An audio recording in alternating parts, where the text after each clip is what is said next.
Well, welcome to today's talk, Wednesday the 4th of January. Now I'm going to be looking at a very important study today from Cleveland, Ohio.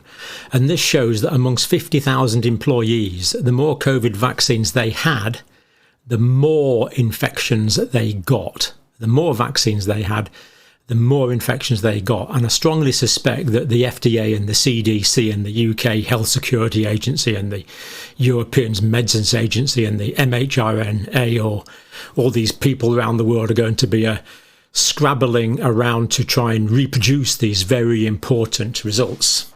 Unless, of course, they're not. But let's get straight down to the main points.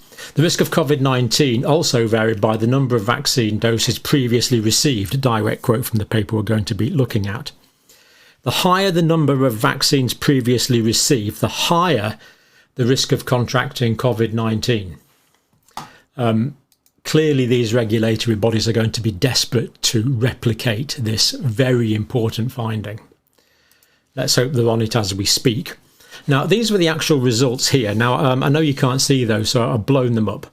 So what it shows was vaccine doses versus COVID risk during the 3 months of the study period.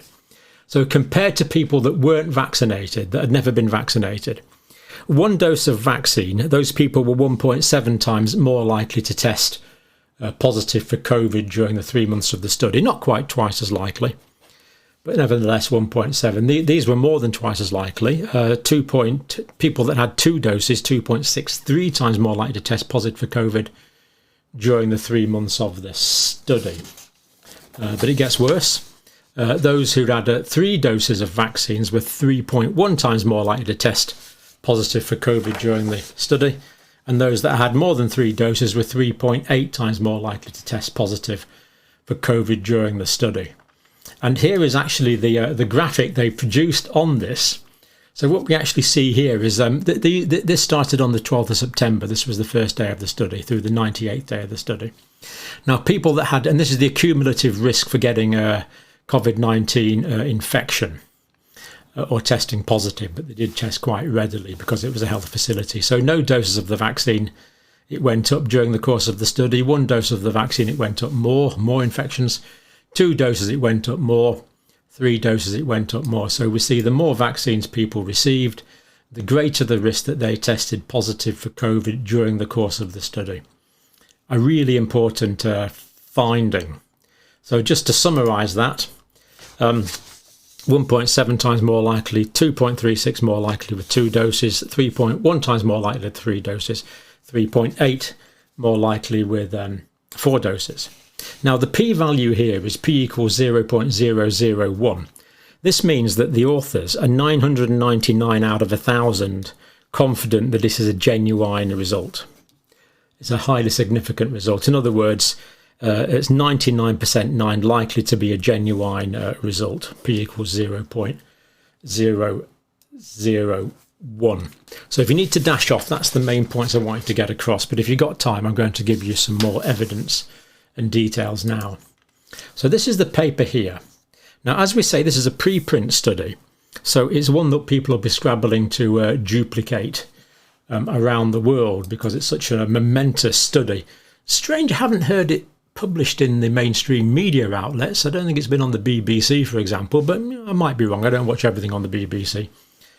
Let me know if you have seen it.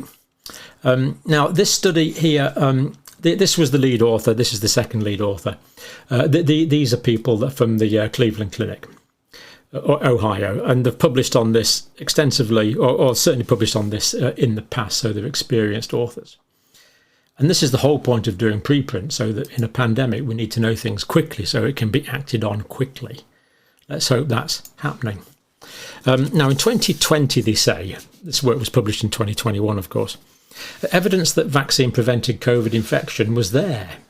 And their result, actually, this paper here actually showed about 97% protection against COVID infection in 2020. For people that were vaccinated relative to people that weren't vaccinated. Now, of course, this is a relative risk reduction, not an absolute risk reduction, but still, it's an interesting finding. I would say a significant finding. This was when the human population had just encountered the novel severe acute respiratory distress syndrome, or the acute respiratory syndrome, SARS-CoV-2 virus. That was then. But in the words of the great Bob Dylan, things have changed. So let's hope all the regulatory bodies are aware of this and know that things have now changed. Now, bivalent antigen vaccines. This is what they were really studying: the effectiveness of these bivalent vaccines. So the bivalent vaccine, it's got the original vaccine plus BA4/5 antigens, spike proteins basically from those. Not the antigens, the mRNA that codes for production of those in our own body cells.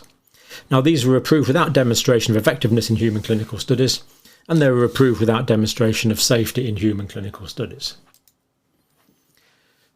That's amazing. These are approved without evidence of effectiveness or safety in human studies. There were antibody studies in 10 mice that did demonstrate that the vaccines generated antibodies. And on the basis of that, our regulatory bodies decided it was safe to roll these vaccines out to tens of millions of us. Strange, but true. Anyway, so that is why they were doing this, because there wasn't any clinical studies. The scientists at the Cleveland Clinic thought, well, we've got 50,000 people working for us. We should do that study, and I agree with them. Why didn't the FDA do the study? Why didn't the CDC do the study? Why didn't the MHRA do the study? Why didn't the European Medicines Association do the study? Why didn't the Canadian and the Australian regulatory bodies do the study? You'd have to ask them that.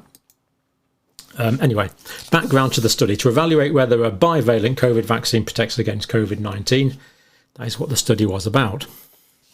51,000 employees.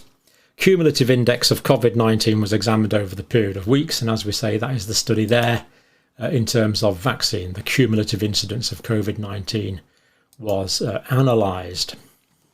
Protection provided by recent and prior vaccination was evaluated. So they looked at protection from previous vaccine, which is here, showing that the more vaccines you have had, the more likely you are to be infected. And they also looked at natural immunity, which is here. So what this shows is that people who'd been not previously infected, of course, were most likely to get infected. People that were infected a long time ago, Delta phase and pre-Delta phase, were not as likely to get infected as people that were never infected, but more likely. People that had been infected with Omicron BA1, BA2, less likely than these guys to be infected, but more likely than these who were infected with Omicron BA5. So as we would expect, we see a significant effect of a natural infection, but we do see it waning over time.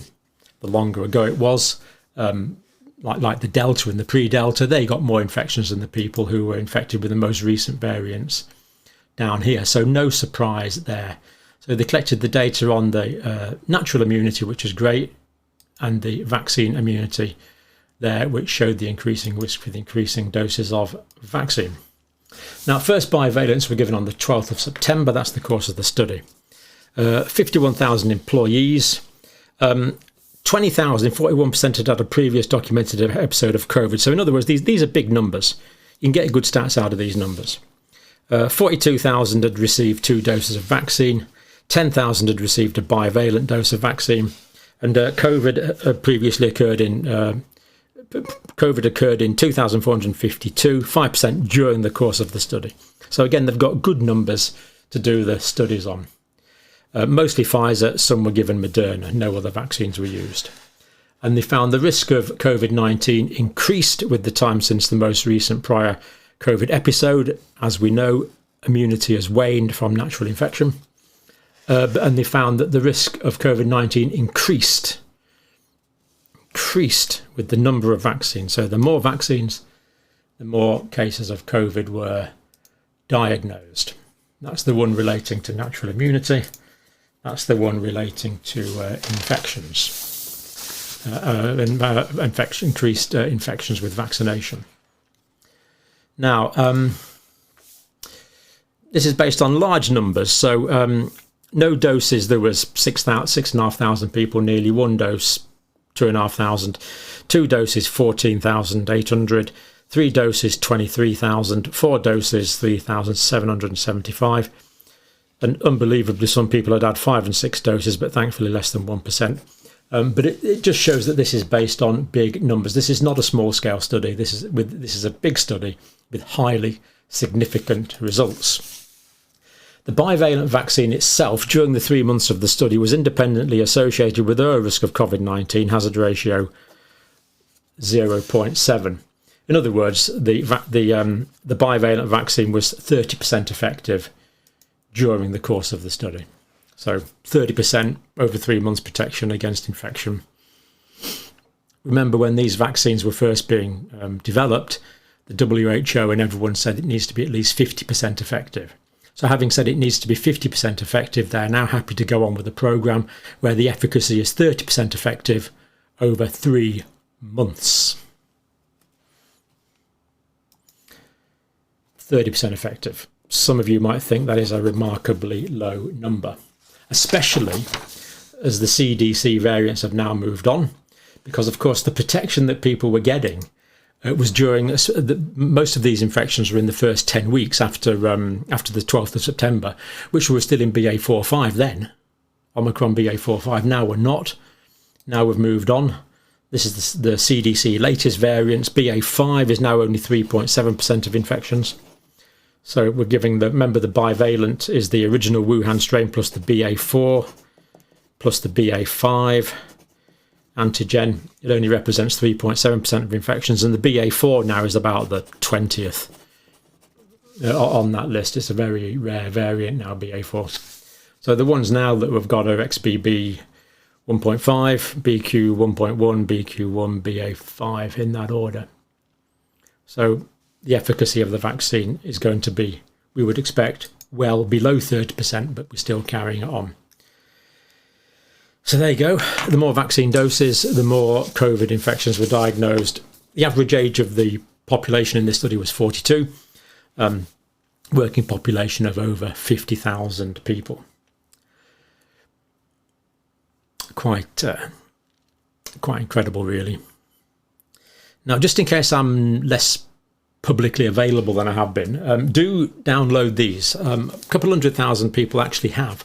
These are the books I've written. That's my one on disease processes.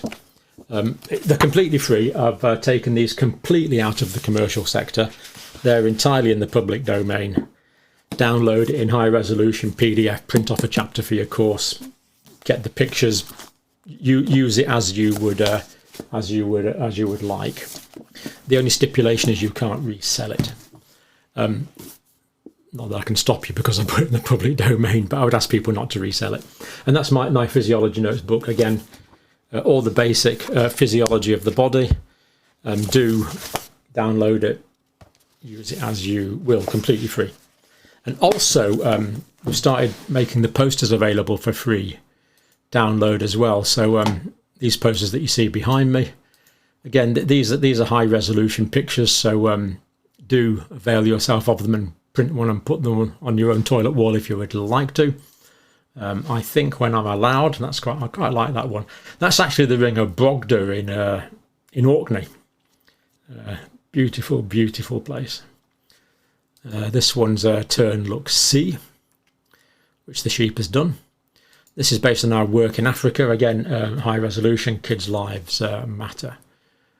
So all completely free. Download them now, just in case I'm not as available as I have been. And thank you for watching.